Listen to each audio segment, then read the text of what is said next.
probable cause, you have the right to remain silent. Anything you say can and will be used against you. You have the right to have an attorney present. If you cannot afford one, one will be appointed to you, sir. Okay. Right away, the judge lets us know this isn't just a minor argument. This is an assault case involving a family member. That adds emotional and legal weight, and yes, the punishment can be serious, up to a year in jail. Yes, Your Honor. Law enforcement officers were dispatched to a disturbance at 70 Carlton Woods Creekside. Law enforcement officers observed a white male sitting on the curb of Kukendall Road, arguing with his girlfriend on a cell phone. Law enforcement officers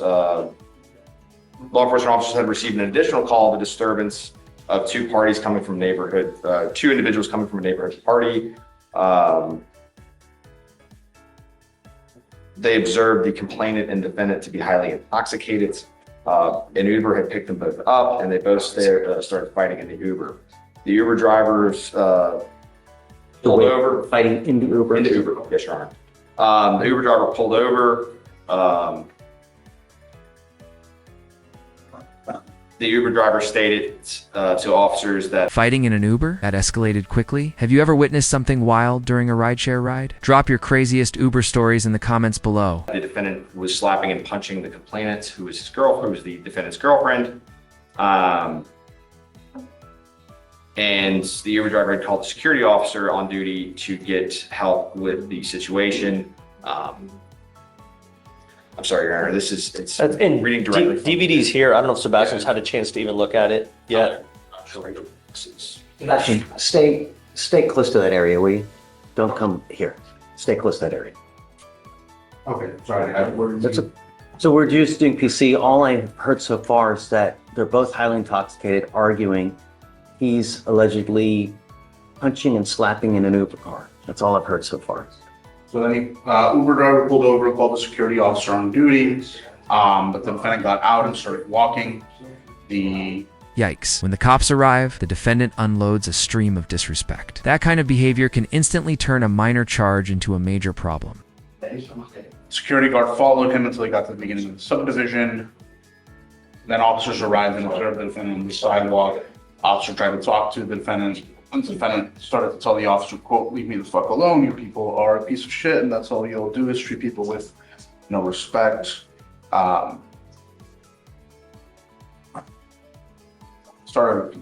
defendant started walking towards the officer, dropped the pill bottles, and kept saying, "Leave me alone, get away from me." Officer asked the defendant what it was that they're trying to hide. Defendant said that that's my marijuana. Interesting twist here. The alleged victim says she didn't feel pain, which legally complicates things. In Texas, bodily injury includes pain, but it doesn't require a visible injury. So now it's all about how the judge interprets the facts. Defendant was combative, telling the officer to fuck off. Officer made contact with the complainant witness, said they were a party, they both got drunk and started fighting when they got in the Uber. And the complainant witness stated that she did not feel pain. And I think that's where we're at. Do they see any visible injuries, anything of this nature? No, Judge, as far as that goes, what's in the DIMS here is that the witness stated that he observed the defendant with enough force that she covered her face, fell to the floor, and that the witness observed the complainant based on her actions to appear to be in pain. Specifically that The Uber driver's testimony might be the strongest evidence here. No video, no photos, just words. Remember in probable cause hearings, it's not about proving guilt, it's about whether there's enough to move forward. punch was of such a force that it caused her to fall to the floor of the vehicle and cover her face after she was punched. I think that's where we're at with that. Again, Judge, to answer your question, there's no indication that there were any injuries at all, any marks, and as he just read, she said she did not feel pain, she did not want to press charges, and I have an affidavit on prosecution as well that I'm going to be getting to the state. Yeah, so as far as bodily injury goes, of course, we don't need necessarily direct evidence.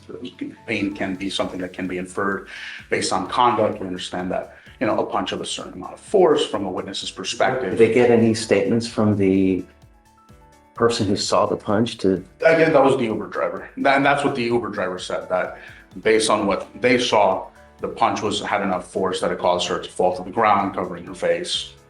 the officer goes to interview the complaining witness, I'm Yes. assuming. Boom, no probable cause. Not because the story didn't sound troubling, but because the report was so poorly written the judge couldn't rely on it courtroom lesson. Sloppy paperwork can sink a case fast. And it doesn't see And anything? I don't see any indication that they saw anything. And she says, I felt okay. And I do not want to press charges.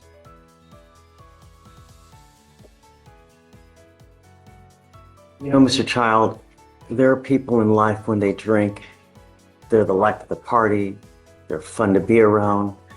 And then there are those when they consume alcohol, they turn into aggressive, mean son of a bitch that just, they have no business drinking. If this is you, don't drink. You have but one life. You start racking up cases, you start racking up convictions. All you're doing is you're hurting yourself. You know, be nice and good things happen. You're aggressive to cops, you're aggressive here. I mean, the only reason I'm finding no probable cause is because they wrote this report completely, just utterly terrible. And it's over and over and over. But